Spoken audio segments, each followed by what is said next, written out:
You're listening to the American Girl Podcast Network. Hi, I'm Maggie Lawson, the narrator of 10-Minute Mysteries. This season's story is based on one of our favorite American Girl mystery books, The Light in the Cellar, a Molly mystery by Sarah Buckey. Episode 9, Molly's Plan.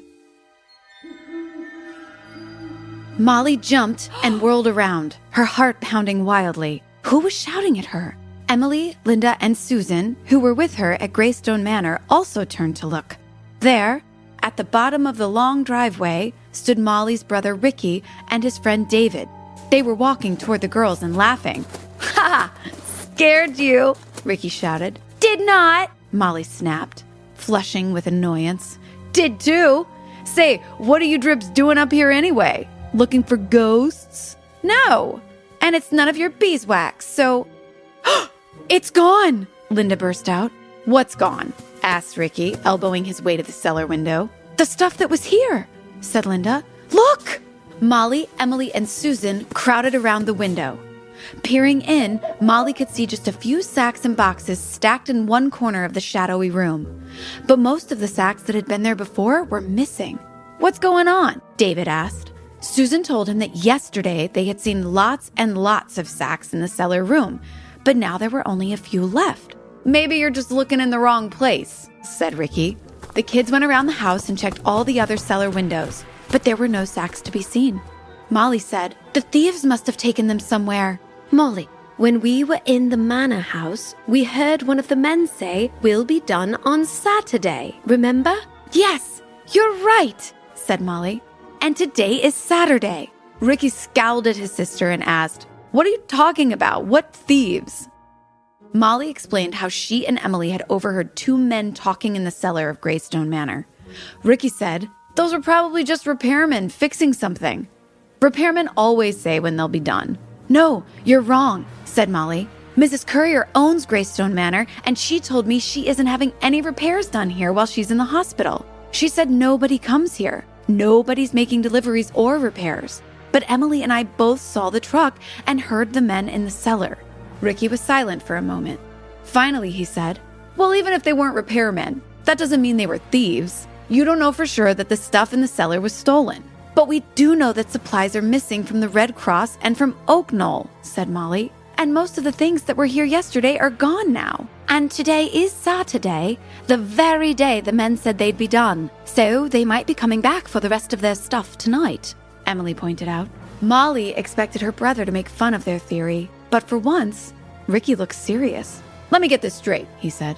"You think that the men you saw in the black truck are thieves, and they're coming back here tonight to get the rest of the stuff they're hiding in the cellar?" "Well, I'm not sure," Molly admitted. "But yeah, I think so." "Then we'd better get out of here before they show up," said Susan, looking scared. "You're right," said Ricky. "Let's go." The kids all ran as fast as they could up the long driveway and hopped on their bikes. They flew down Overlook Hill Road at top speed until they reached the park. Ricky and David rode to the oak tree at the corner and then stopped. Molly heard him say, "It'll be like plane spotting, only we'll be watching for a truck instead of airplanes." "What will be like plane spotting?" asked Molly, excited that she was finally doing something important for the war effort. Ricky explained that he and David were coming back to the park after dinner. "We'll hide near the baseball diamond," he said. "If we see a black truck go up the hill, we'll follow it. We'll watch what the guys in the truck do," David added. "If they take any stuff out of the cellar, we'll bike home and call the police." "Wait a minute, what about us?" said Molly. "I mean, if it weren't for Emily and Linda and Susan and me, you wouldn't even know about the black truck or the stuff in the cellar. We're the ones who've done all the detective work, so we should be the ones to watch for the truck tonight." "Forget it. You're too young," said Ricky. "And besides, who ever heard of girl detectives?" "Ahem! What about Nancy Drew?" said Susan. "She's a girl detective, a famous one." "We mean real ones," said David. "Yeah," said Ricky. "When have you ever seen a girl detective in real life?" Molly thought hard.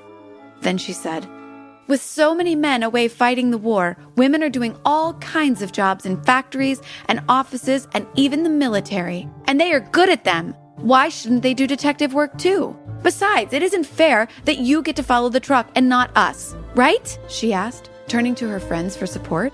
But Linda shook her head. My mom doesn't want me riding my bike after dark. Neither does mine, said Susan. Even Emily looked doubtful. I'm not sure I could ride a bicycle fast enough to chase a truck, she admitted.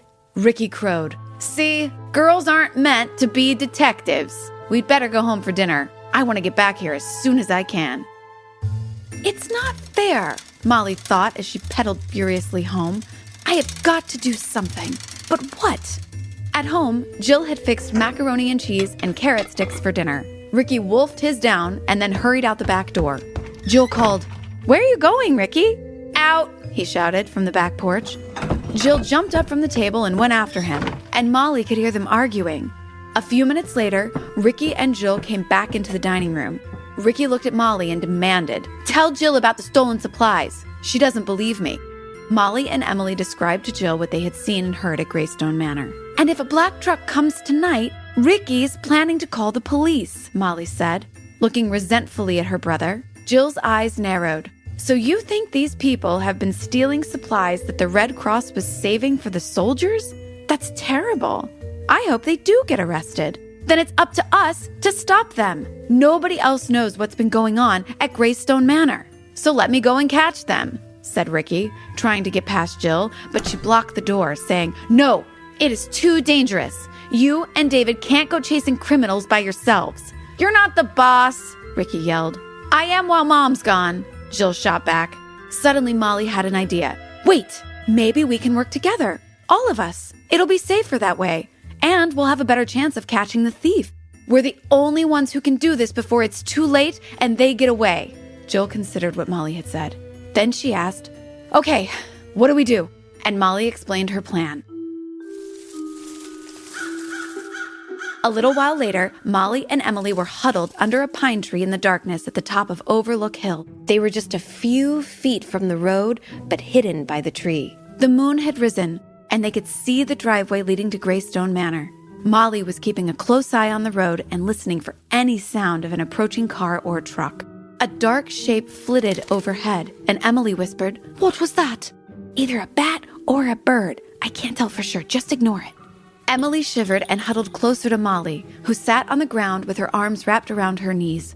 The pine needles smelled good, but they were damp and pricked her legs, and she began to wonder how long they would have to sit there before something happened. She murmured, "If only it wasn't so dark, we could play tic-tac-toe or something while we wait." "What's that?" asked Emily. "You don't know tic-tac-toe? It's a game where you put down X's and O's, and whoever gets 3 in a row wins." "Oh, you mean noughts and crosses? Of course I know how to play that." "Noughts and crosses? You sure have funny words for things over there in England," said Molly. "English is our language, you know. You Americans are the ones with the strange words." Emily clutched Molly's arm. "Hear that?" Molly felt her heart pounding inside her chest. She stayed very still as the unmistakable sound of a truck came closer. Then she could see it. There were no headlights shining, but the outline of the black truck was clear against the night sky. The girls watched in frozen silence as it stopped at the top of the hill and then turned into the driveway of Greystone Manor.